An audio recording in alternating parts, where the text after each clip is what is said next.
স্বাগত ডিবিসি দেশের সংবাদে আপনাদের সাথে আছি অর্ঘমিত্রা তরফদার। বরিশাল বিভাগে আবারও বেড়েছে ডেঙ্গুর প্রকোপ। এলাকায় বিভিন্ন হাসপাতালে চিকিৎসাধীন রয়েছেন প্রায় ৩০০ রোগী।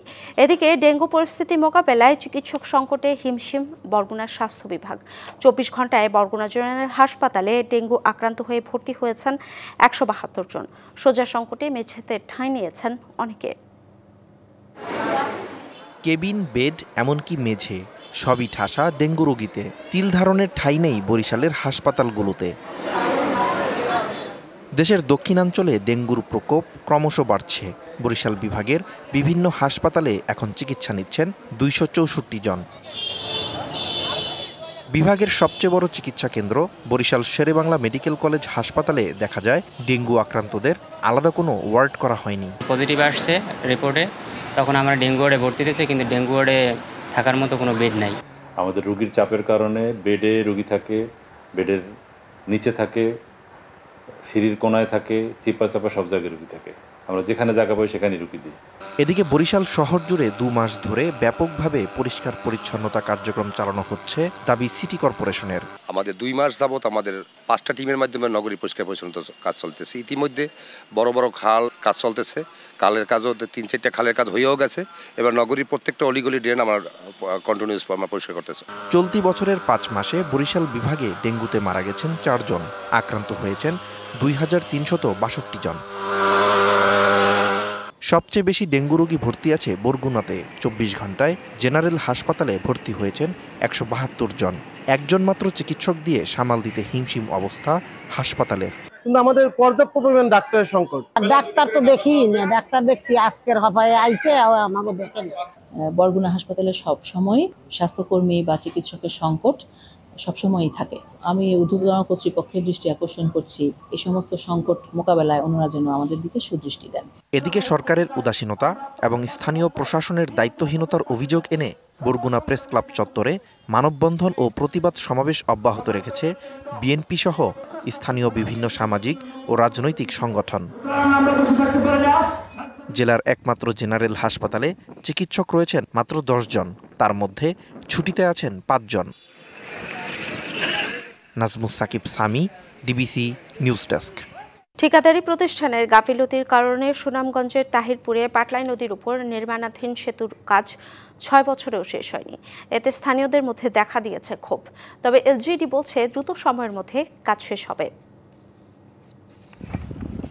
সুনামগঞ্জের তাহেরপুরের পর্যটন কেন্দ্র টাঙ্গুয়ার হাউস, শহীদ সিরাজ লেক, লাকমাছড়া, জাদুকাটা নদী, শিমুল বাগান ও বারেকটিলায় পর্যটক সহ স্থানীয়দের চলাচল সহজ করতে শ্রীপুরের ডাম্পের বাজারে পাটলাই নদীর ওপর সেতু নির্মাণের উদ্যোগ নেওয়া হয়।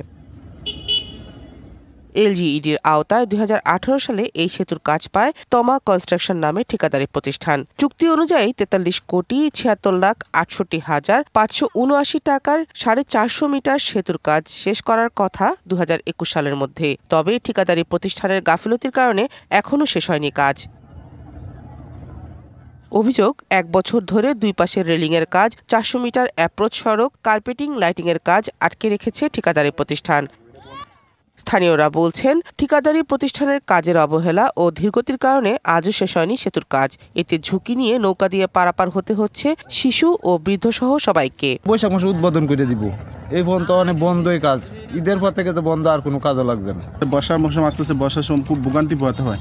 নদী পারাপার হওয়ার লাগে প্রথম খুলে দেওয়া হয়েছে, আবার এই জায়গাটা গর্ত করা হয়েছে। গর্তটা কেন করলো এটাই বুঝতে পারলো না। জোর দাবি জানাচ্ছি বর্তমান সরকারের কাছে, তারা যেন এই কাজটা যারা নিচ্ছে তাদেরকে তলব করে তালাশ করে দ্রুত কাজটা সম্পন্ন করার চেষ্টা করা। এ বিষয়ে ঠিকাদারি প্রতিষ্ঠানের সাথে যোগাযোগ করতে চাইলে কেউ কোনো বক্তব্য দিতে চাননি। যদিও এলজিইডি বলছে দ্রুত সময়ের মধ্যে কাজ শেষ করে সেতুটি খুলে দেওয়া হবে। অ্যাপ্রোচ রোডে মাটি ফিলিং করা হয়েছিল, এখন সেই মাটি ফিলিং কাটিং করে তার পরবর্তী যে কাজগুলো আছে আমাদের অ্যাপ্রোচ রোড বিসি করা, সেটা আগামী ১ মাসের মধ্যে শেষ হয়ে যাবে বলে আমরা আশা করছি আর কি। দ্রুত সেতুটি নির্মাণ করে স্থানীয়দের দুর্ভোগ কমানো হবে, এমনটাই প্রত্যাশা সকলের। DBC news desk. নেত্রকোনা সীমান্ত উপজেলা কলমাকান্দায় যত্রতত্র স্থাপন করা হচ্ছে পাথর ভাঙার মেশিন। ফলে সৃষ্টি হচ্ছে শব্দ দূষণ। পাথরের বালুকণায় দূষণের শিকার পরিবেশ। প্রশাসনের নজরদারি না থাকায় প্রভাবশালীদের দৌড়াতে স্বাস্থ্য ঝুঁকিতে স্থানীয়রা। খোঁজ নিয়ে ব্যবস্থা নেওয়ার কথা বলছে স্থানীয় প্রশাসন। নেত্রকোনার সীমান্ত ঘেঁষা কলমাকান্দা উপজেলার ডায়ারকান্দা বাজার ও রামনাথপুর সহ সীমান্ত সড়কের দুপাশে অনুমোদন ছাড়াই স্থাপন করা হচ্ছে পাথর ভাঙার মেশিন। যত্রতত্র ভাঙা হচ্ছে পাথর। পরিবেশ সংরক্ষণ আইন অনুযায়ী পরিবেশ অধিদপ্তর ও স্থানীয় প্রশাসনের অনুমোদনে জনবসতি থেকে নিরাপদ দূরত্বে পাথর ভাঙার মেশিন স্থাপন করা যাবে। কিন্তু এসব নিয়মের তোয়াক্কা না করে প্রভাবশালী মহল গড়ে তুলেছে অবৈধ পাথর ভাঙার সিন্ডিকেট। বিকট শব্দে শিশু, বৃদ্ধ ও অসুস্থরা পড়ছে ভোগান্তিতে। পাথরের গুঁড়ো মিশানো বালু ও ধুলায় দূষিত হচ্ছে পরিবেশ, স্বাস্থ্য ঝুঁকিতে স্থানীয়রা।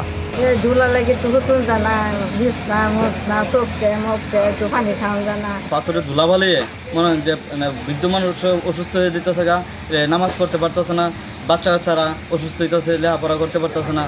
রামনাথপুর এলাকায় নুরুল ইসলাম সহ কয়েকজন প্রভাবশালীর নেতৃত্বে চলছে এসব কার্যক্রম। ভয়ভীতি ও রাজনৈতিক প্রভাব খাটানোর অভিযোগ তাদের বিরুদ্ধে।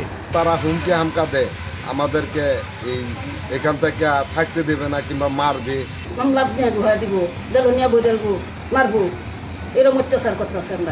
এদিকে ক্যামেরায় কথা বলতে নারাজ অভিযুক্তরা। তবে খোঁজ নিয়ে প্রয়োজনীয় ব্যবস্থা নেওয়ার কথা জানায় স্থানীয় প্রশাসন।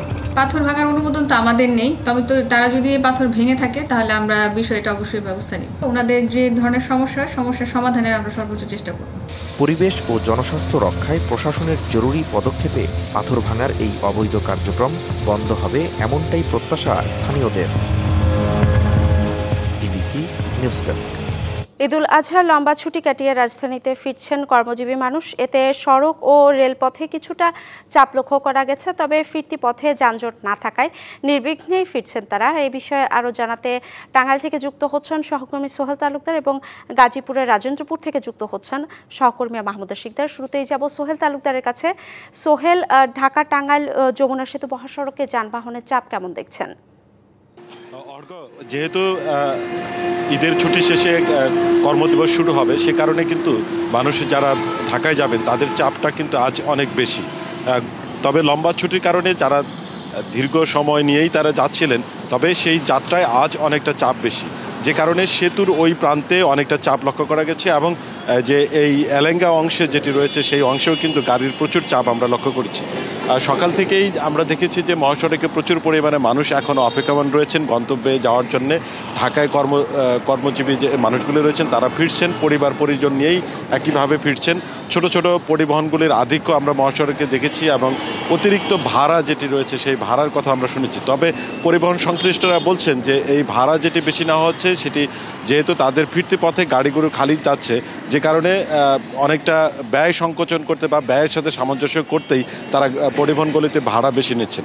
তবে মহাসড়কে পুলিশ প্রশাসনের পক্ষ থেকে এই যানজট নিরসন বা নির্বিঘ্নে যাতায়াতের জন্য কাজ করা হচ্ছে। তবে ভাড়া বৃদ্ধি বা ভাড়া নৈরাজ্য রোধে তেমন একটা কিন্তু তৎপরতা আমরা লক্ষ্য করিনি। তবে পরিবহন সংশ্লিষ্টরা যেটা বলছেন যে বিভিন্ন স্থানে সেনাবাহিনীর চেকার রয়েছে, চেকারের ফলে তারা যে কার্যকর পদক্ষেপ নিচ্ছেন, যে কারণেই তারা বাড়তি সতর্কতার জন্যেই অতিরিক্ত যে ভাড়াটি সেটি তারা নিয়ন্ত্রণে রেখেছেন। কিছুটা পরিমাণে যে স্বাভাবিক যে ভাড়া, সেই ভাড়ার থেকে একটু বেশি, কিছুটা বেশি তারা নিচ্ছেন ব্যয় সমন্বয় করার জন্য। অর্ঘ্য। সোহেল, ধন্যবাদ আপনাকে। এবার আমরা চলে যাব গাজীপুরে। গাজীপুরে আছেন সহকর্মী মাহমুদা শিকদার। মাহমুদা, ঢাকা ময়মনসিংহ মহাসড়কে যানবাহনের চাপ কেমন দেখছেন এবং বাড়তি ভাড়া নেওয়ার কোনো অভিযোগ আছে কিনা? যে গাজীপুর একটি শিল্পাঞ্চল খ্যাত এলাকা এবং এখানে প্রচুর পরিমাণে ইন্ডাস্ট্রি থাকার কারণে এখানে ভাসমান যে মানুষ তাদের সংখ্যা কিন্তু অনেকটাই বেশি। এবং ঢাকা টাঙ্গাইল এবং ঢাকা ময়মনসিংহ মহাসড়কে কিন্তু সেটি গেলেই দেখা যায়, বিশেষ করে ঈদের যে যাত্রা, ঈদ যাত্রাতে এই জিনিসটা কিন্তু খুব ভালোভাবে স্পষ্টভাবে বোঝা যায় যে এই দুটি মহাসড়কে প্রচুর পরিমাণে যাত্রীর চাপ হয়। তবে এখন যেহেতু ফিরতি যাত্রা, রাজধানী সহকারে নিজ নিজ যে কর্মস্থলে ফিরছে মানুষ, তবে ছুটিটা বিক্ষিপ্তভাবে থাকার কারণে বিভিন্ন সময় বিভিন্ন জন ফেরার কারণে মহাসড়কে কিন্তু এখনও সেই চাপটা আমরা দেখতে পাইনি। এবং বাড়তি যে ভাড়ার কথাটি বলছিলেন, আসলে ঈদের যাত্রা সেটি ফিরতেই হোক আর বাড়ির টানে যাওয়ার যে যাত্রাটি সেটিই হোক না কেন, বাড়তি ভাড়ার একটি যে ভোগান্তি, এই ভোগান্তিটা সবসময় থেকেছে, এখনও আছে। এবং যখন ঈদ যাত্রাতে মানুষ তাদের গ্রামের বাড়িতে যাচ্ছিলেন তখন কিন্তু বাসের যারা কর্তৃপক্ষ তাদের একটি কথা ছিল যে বাসটা খালি আসবে দেখেই তারা একটু অতিরিক্ত ভাড়া নিচ্ছে, কিন্তু এখনও সেই তারা যেহেতু রাজধানীতে ফিরছে, এখন কিন্তু খালি আসার বা খালি যাওয়ার মতো কোনো কিছু না থাকলেও এখনও সে বাড়তি ভাড়ার যে ব্যাপারটি সে ব্যাপারটি রয়ে গেছে। আসলে ঈদ বা কোনো ধরনের কোনো অনুষ্ঠান, কোনো কি উৎসব মানে আসলে ভাড়া বাড়ানোর একটা সংস্কৃতি হয়ে গেছে বাংলাদেশের যারা পরিবহন সেক্টরে আছে তাদের। তো এছাড়া গাজীপুরের ঢাকা টাঙ্গাইল এবং ঢাকা ময়মনসিংহ মহাসড়কে কিন্তু এখনও পর্যন্ত যাত্রী এবং বাড়তি যে গাড়ি দুটোর কোনোটাই চাপ আমরা লক্ষ্য করছি না, এখনও স্বাভাবিক পর্যায়ে আছে। তবে যেহেতু কাল শনিবার, হয়তো বা কাল বিকেলের পর থেকে একটু বাড়তি চাপ হতে পারে, যেহেতু রবিবার থেকে অফিস শুরু হবে। তো এখন পর্যন্ত স্বাভাবিক যে যাত্রা সেটি সম্পর্কে সর্বশেষ তথ্য ছিল। মাহমুদা শিকদার, ধন্যবাদ আপনাকে। রাঙামাটিতে মর্মান্তিক পাহাড় ধসের ৮ বছর আজ। স্মরণকালের ভয়াবহ ওই ধসে ৫ জন সেনা সদস্য সহ প্রাণহানি হয় ১২০ জনের। ভয়াবহ ওই ঘটনার পরও থেমে থাকেনি ঝুঁকিপূর্ণ স্থানে বসতি স্থাপন। সচেতনতা বৃদ্ধির পাশাপাশি অবৈধ স্থাপনা সরিয়ে দেওয়ার কাজ করছে জেলা প্রশাসন। ২০১৭ সালের ১৩ই জুনের রাতে রাঙামাটিতে ঘটে ভয়াবহ পাহাড় ধস। টানা ৩ দিনের ভারী বৃষ্টিতে পাহাড়ের মাটি চাপা পড়ে নিহত হয় ১২০ জন। রাঙামাটি চট্টগ্রাম মহাসড়কের মানিকছড়ি শালবাগান অংশে ১০০ মিটার রাস্তা সম্পূর্ণ ধসে ৯ দিন বিচ্ছিন্ন ছিল সড়ক যোগাযোগ। ভারী বৃষ্টি শুরু হলে রাঙামাটিতে পাহাড় ধসে প্রাণহানির ঘটনা অহরহ। ভারী বৃষ্টি হলে এবারও আছে পাহাড় ধসের সংখ্যা। পাহাড়ের পাদদেশে মানুষের বসবাস বাড়ছে প্রতিনিয়ত, কিন্তু ধসের বিষয়টি আমলে নিতে চায় না অনেকেই। ঝুঁকি জেনেও করছেন বসবাস। বৃষ্টি বাদল আইলে আশ্রয় কেন্দ্র যাবার লেগে মানুষজন আসে, ডাকবার জন্য ডিসি আসে, আসা ডাহে যাবার জন্য, তখন আমরা যাই না। আরে আমাদের তো এখানে বৃষ্টিতে ভয় লাগে, ভয় লাগলে স্যার আমরা কোথায় যাব? আমরা তো জায়গা নাই গে কোনো জায়গায়। এখানে ওই সামনেই একটা ঘরে সব মাটি ধসে ৩ জন মানুষ একদম গড় সহ বিলুপ্ত হয়ে গেছে, গড় সহ টুকায় পাওয়া যায়নি। সচেতনতা সৃষ্টির পাশাপাশি ঝুঁকিপূর্ণ এলাকায় বসতি স্থাপন বন্ধে ব্যবস্থা নিচ্ছে জেলা প্রশাসন। পাহাড়ের কাছাকাছি বা পাদদেশে যারা বসবাস করছে এই এলাকাগুলোকে আমরা চিহ্নিত করেছি। সারা জেলায় আমাদের 10টি উপজেলায় প্রায় শতাধিক স্পটকে চিহ্নিত করা হয়েছে, যেখানে লোকজন পাহাড়ের কাছাকাছি ঝুঁকিপূর্ণ এলাকায় বসবাস করছে। মর্মে রিপোর্ট এসেছে, তাদেরকে পুনর্বাসন একটি চলমান প্রক্রিয়া। রাঙামাটিতে বিভিন্ন পাহাড়ের পাদদেশে ঝুঁকিপূর্ণ অবস্থায় বসবাস করছে প্রায় 20,000 মানুষ। সৈকত রঞ্জন চৌধুরী, ডিবিসি নিউজ, রাঙামাটি।